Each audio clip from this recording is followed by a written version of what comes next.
Judges 14 Good News Translation Bible text and audio. One day Samson went down to Timnah, where he noticed a certain young Philistine woman. 2 He went back home and told his father and mother, "There is a Philistine woman down at Timnah who caught my attention. Get her for me. I want to marry her." 3 But his father and mother asked him, "Why do you have to go to those heathen Philistines to get a wife? Can't you find someone in our own clan, among all our people?" But Samson told his father, "She is the one I want you to get for me. I like her." For his parents did not know that it was the Lord who was leading Samson to do this, for the Lord was looking for a chance to fight the Philistines. At this time the Philistines were ruling Israel. 5 So Samson went down to Timnah with his father and mother. As they were going through the vineyards there, he heard a young lion roaring. 6 Suddenly the power of the Lord made Samson strong, and he tore the lion apart with his bare hands, as if it were a young goat. But he did not tell his parents what he had done. 7 Then he went and talked to the young woman, and he liked her. 8 A few days later Samson went back to marry her.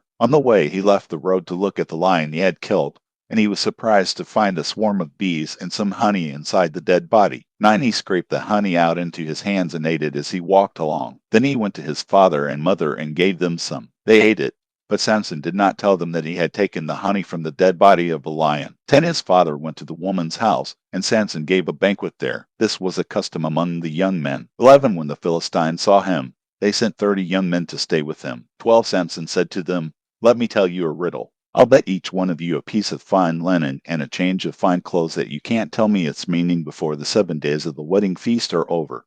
"Tell us your riddle," they said. "Let's hear it." 13 14 He said, "Out of the eater came something to eat. Out of the strong came something sweet." 3 days later they had still not figured out what the riddle meant. 15 On the 4th day they said to Samson's wife, "Trick your husband into telling us what the riddle means. If you don't, we'll set fire to your father's house and burn you with it. You two invited us so that you could rob us, didn't you?" 16 So Samson's wife went to him in tears and said, "You don't love me. You just hate me. You told my friends a riddle and didn't tell me what it means." He said, "Look, I haven't even told my father and mother. Why should I tell you?" 17 She cried about it for the whole 7 days of the feast. But on the 7th day he told her what the riddle meant, for she nagged him so about it. Then she told the Philistines. 18 So on the 7th day, before Samson went into the bedroom, the men of the city said to him, "What could be sweeter than honey? What could be stronger than a lion?" Samson replied, "If you hadn't been plowing with my cow, you wouldn't know the answer now." 19 Suddenly the power of the Lord made him strong,